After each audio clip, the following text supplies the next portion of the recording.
Садыр Жапаров жерлерде мыйзамсыз ээлөбөө боюнча жарлыкка кол койду. Жалал Абадта 3 киши Савис кампадагы иске ууланып каза болду. Акылбек Жапаров Бишкекке тез арада автобус сатып алууну тапшырды. Саламатсыздарбы, эфирде Айтмакчы программасы.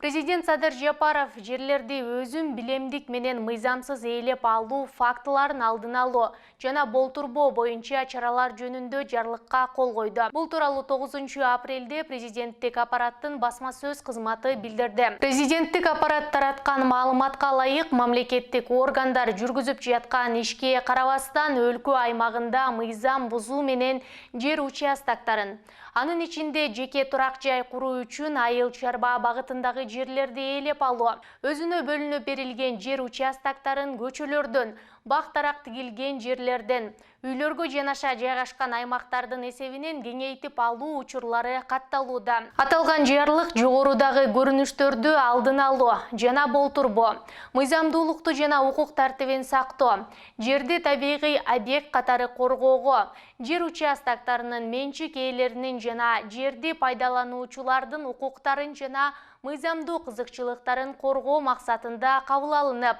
тиешелүү органдарга тапшырмалар берилди. Испугались? Обосрался. Что сделали? Обосрался. Жалал Абад облусундагы Алабука районунун Кош Терек айылында 3 киши Савис сакталган кампадагы иске ууланып каза болду. Бул тууралуу Өзгөчө кырдаалдар министрлигинин басма сөз кызматы 9 апрелде билдирди. Учурда каза болгондордун аты жөнү, иске уулануу себептери такталып жатат. Өзгөчө кырдаалдар министрлигинен билдиришкендей, кырсык болгон жерге Алабука райондук номер 73 Өзгөчө кырдаалдар бөлүмүнөн 5 куткаруучу тартылган. Бишкек шаарына жүргүнчүлөрдү ташуучу автобустарды сатып алуу маселеси кыска мөөнөттө чечилиши керек. Бул тууралуу министрлер кабинетинин төрагасы Акылбек Жапаров өкмөттүн кеңешмесинде билдирди. Но это не точно. Жапаровдун айтуусунда Бишкек шаарына жүргүнчүлөрдү ташуучу автобустарды сатып алуу үчүн бюджеттен акча бөлүнгөнү менен маселе чечилбей турат. Мындан улам шаар тургундары кыйынчылык тартып жатканын айтты. Бишкек мэриясынын эсебине ылайык баш калаага 1700 автобус зарыл. Азыр каттамга 100гө жетпегени гана чыгат.